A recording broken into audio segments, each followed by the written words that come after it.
The Gospel according to Mark, chapter 2.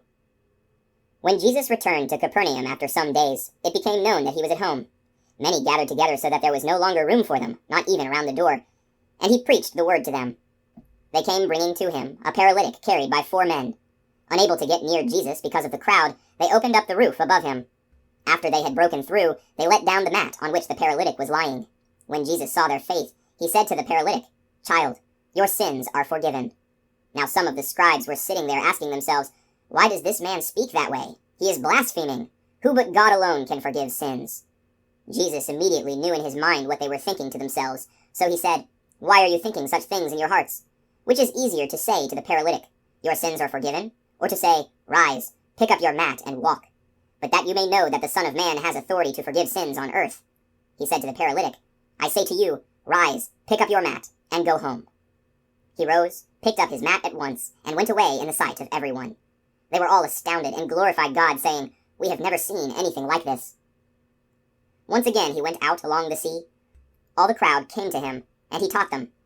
As he passed by, he saw Levi, son of Alphaeus, sitting at the customs post. He said to him, "Follow me."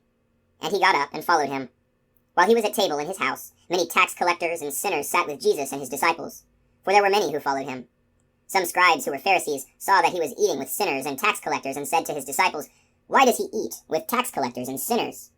Jesus heard this and said to them, that those who are well do not need a physician, but the sick do. I did not come to call the righteous, but sinners. The disciples of John and of the Pharisees were accustomed to fast. People came to him and objected, "Why do the disciples of John and the disciples of the Pharisees fast, but your disciples do not fast?" Jesus answered them, "Can the wedding guests fast while the bridegroom is with them? As long as they have the bridegroom with them, they cannot fast. But the days will come when the bridegroom is taken away from them, and then they will fast on that day. No one sews a piece of unshrunken cloth on an old cloak. If he does, its fullness pulls away the new from the old, and the tear gets worse. Likewise, no one pours new wine into old wineskins. Otherwise, the wine will burst the skins, and both the wine and the skins are ruined. Rather, new wine is poured into fresh wineskins." As he was passing through a field of grain on the Sabbath, his disciples began to make a path while picking the heads of grain. At this the Pharisees said to him, "Look, why are they doing what is unlawful on the Sabbath?"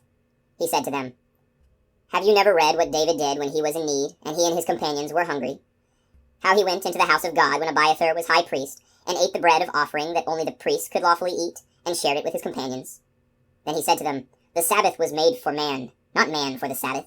That is why the Son of Man is Lord even of the Sabbath."